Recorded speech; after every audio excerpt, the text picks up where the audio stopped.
अस्सलाम वालेकुम फ्रेंड्स, क्या हाल है। मैं हूं आपके साथ अदनान और आज हम बना रहे हैं लीमू का जूस। जैसा कि आपको मालूम है कि रमज़ान आने वाला है। 2 अप्रैल को पहला रोज़ा होगा इंशाल्लाह। और रमज़ान के महीने में हर चीज़ की कीमतें जो है ना वो दुगनी तिगनी हो जाती हैं। तो इस दफ़ा आपने मार्केट में बैठे हुए लोगों को टक्कर देनी है। जो चीज़ें आप अभी सेव कर सकते हैं उनको सेव करें। यहाँ पर मैंने 5 किलो लीमू लिए हैं। इनको लाकर पहले अच्छे से हमने धो लिया। देखिए कितनी मिट्टी निकली है। और इसके बाद आपने क्या करना है, आपने इसको ना थोड़ा सा ड्राई कर लेना है। मैंने यहाँ पर फ़ौरन ही वीडियो बनाई है, लेकिन आपने इनको थोड़ा सा ड्राई कर लेना है पंखे के नीचे, ताकि इनके ऊपर जो पानी है वो खुश्क हो जाए।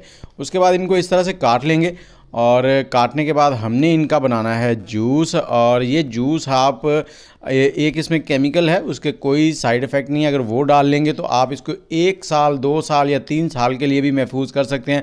अगर वो नहीं इस्तेमाल करना चाहते तो फिर आप फ्रीज़र में रख के इसको 2 से 3 महीने के लिए आराम से स्टोर कर सकते हैं।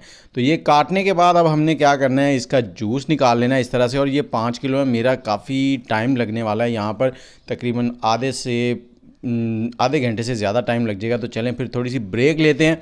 ब्रेक के बाद लौटते हैं और आपको इसका आखिरी स्टेप दिखाते हैं, क्योंकि मेरा टाइम काफ़ी लगना है यहाँ पे। और इसके साथ ही मैं आपसे ये पूछना चाहूँगा, क्या आप भी लीमू का रस जो है वो स्टोर करना चाहेंगे।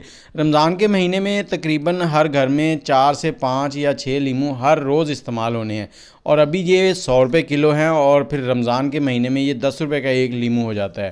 तो ये लीमू का रस हमने सबका निकाल लिया है। और आपके घर में अगर बच्चे हों तो हमसायों से इधर उधर से ये लीमू का रस निकालने वाली 2-3 इकट्ठी कर लें और फटाफट से काम कर लें। बच्चे बड़े शौक़ से ये काम करते हैं और इस काम में बच्चों को साथ ज़रूर लगाया करें।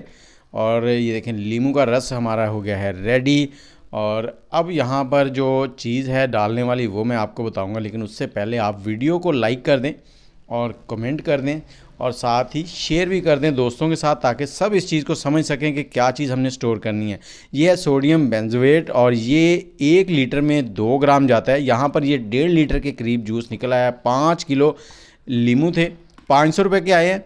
और ये देख लें कि 1.5 लीटर रस निकल आया। और इस तरह से आपको बाज़ार से बोतलें मिल जाएंगी। इनको भी आपने पहले से धो के अच्छे से खुश्क कर लेना है और इसमें ये जूस फिल कर लेना है। तो इस तरह से आप इनको इस्तेमाल करें। और अगर आप ये सोडियम बेंजोएट नहीं डालना चाहते तो फिर आप इसको फ्रिज में रखेंगे, कोशिश करें ऊपर वाले खाने में रख लें जहाँ बर्फ़ बनती है। और अगर वहाँ नहीं रखना तो फ्रिज में नीचे ज़रूर रखें। लेकिन सोडियम बेंजोएट डाल लें, बाज़ औक़ात जो पावर कट है, लाइट है वो बंद हो जाती है। तो लाइट बंद होने से जैसे ही ये मेल्ट होंगे तो इनके टेस्ट में फ़र्क आ जाता है। तो सोडियम बेंजोएट लाजमी इस्तेमाल करें, वो किसी भी पंसारी से इजीली मिल जाता है। तो आप इंजॉय करें और ये रस इस्तेमाल करें। मुझे इजाज़त दें।